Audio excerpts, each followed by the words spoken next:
प्रकाश साहू गतकाली जो अभावन घटनाटी घटी जाइए कोचिंग सेंटर मालिक हूँ मु तो पिला माने प्रतिदिन एमती किसी किसी छोट छोट घटना आनिक आम आगे कहती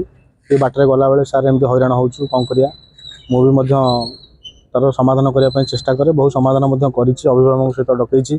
पिला विषय जन कि तुम मैंने ठीक ठाक रुह झील सार आमर आम कहीं एमती करिया तुम ठीक रुह तेणुक जहाँ देखा किंतु गतकाली गोटे एमती अभावन घटना घटी जाइए जहाँ संपूर्ण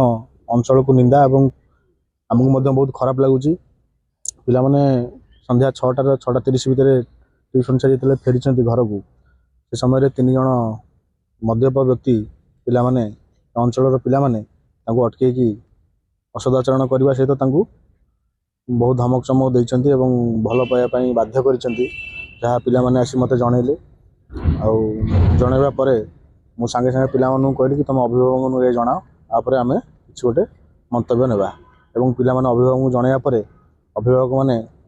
बारंबार ये घटना जानिबा परे आउ असमाल रही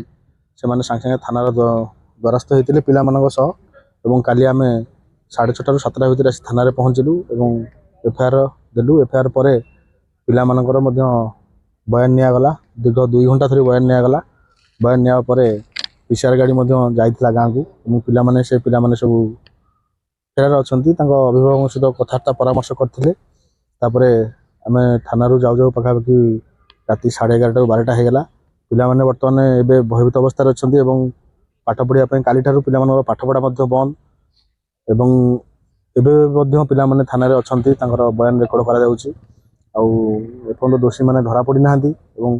प्रशासन कौन करुचे आम किसी एपर्यंत जानीपारूनु आम पिला मानक सहित अभिभावक और शिक्षक मैंने आसी उपस्थित अच्छु किंतु जो पिला मानक विषय अभियोग जाइथिला से माने एपर्यंत आसी ना कि कौन अभिभावक एपर्यंत थाना द्वारस्थ होना तेणुक मु गणमाध्यम माध्यम